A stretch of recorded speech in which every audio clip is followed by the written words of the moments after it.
Villa Park, Rabu malam yang dingin di Inggris. Tapi bukan cuaca yang membuat suasana mendebarkan malam itu, melainkan impian, harapan, dan kenyataan pahit bahwa tidak semua perjuangan berbuah manis. Aston Villa menjamu Paris Saint-Germain dalam leg kedua perempat final Liga Champions musim 2024-2025. Dalam benak para pemain Villa, satu hal yang pasti, mimpi masih hidup. Tapi seperti halnya dalam hidup, terkadang mimpi pun harus kalah oleh angka. Pekan lalu Aston Villa datang ke Parc des Princes dengan kepala tegak. Tapi mereka pulang dengan kepala tertunduk. Skor 1-3 di leg pertama memang bukan akhir segalanya. Tapi jelas, itu bukan start yang ideal. Mereka tahu, untuk lolos ke semifinal, mereka butuh lebih dari sekadar keberuntungan. Mereka butuh keajaiban. Dan malam itu, di hadapan ribuan pasang mata di Villa Park, mereka mencoba menciptakan keajaiban itu. Laga belum genap seperempat jam berjalan, PSG sudah membungkam atmosfer Villa Park. Sebuah kesalahan kecil dari sebuah bola muntah. Dan boom! Achraf Hakimi mengoyak jala Emiliano Martinez di menit ke-11.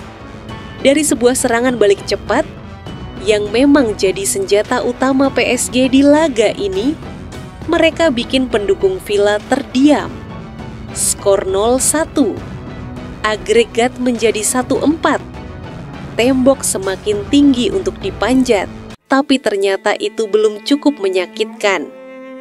Menit ke-27, giliran Nuno Mendes mencatatkan namanya di papan skor. Ousmane Dembélé dengan kelincahannya menyisir sisi kanan pertahanan Villa, mengirim bola ke Mendes yang berdiri bebas. Sepakan mendatar ke pojok bawah tak bisa dijangkau Martinez. 0-2. Villa tertinggal semakin jauh, baik di laga maupun dalam agregat. Tapi seperti pepatah lama, orang Inggris bisa kalah, tapi mereka tidak akan menyerah. Dan malam itu, Villa adalah representasi dari semangat itu. Mereka tidak goyah, mereka tidak tenggelam dalam kekalahan. Menit ke-34, Yuri Tielemans, pemain yang dikenal punya visi dan determinasi tinggi, menyambut umpan pendek dari Rashford yang sebelumnya menerima umpan dari McGinn. Sebuah gol yang tercipta dari kerja sama 3 otak cerdas. Skor jadi 1-2. Dan publik Villa Park kembali bersuara. Tapi bukan itu yang tertulis di kepala para pemain Villa ketika kembali ke ruang ganti. Yang tertulis di sana adalah, "Ayo kita bisa." Dan itu terbukti di babak kedua.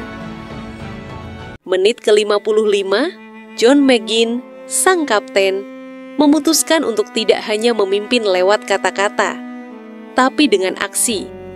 Menerima bola dari Pau Torres, ia menggiring bola hingga keluar kotak penalti dan melepaskan tembakan keras. Bola sempat membentur badan Pacho, mengecoh Donnarumma dan masuk ke gawang. Skor 2-2. Villa hidup lagi. Villa berapi-api. 2 menit berselang, Villa benar-benar menggebrak. Marcus Rashford, yang malam itu bermain seperti punya urusan pribadi dengan PSG, melakukan aksi individu luar biasa. Ia mengecoh 1-2 pemain lawan, lalu memberikan bola matang kepada Ezri Konsa yang berdiri bebas. Konsa tak menyia-nyiakan kesempatan. Gol! Villa berbalik unggul 3-2. Villa Park meledak.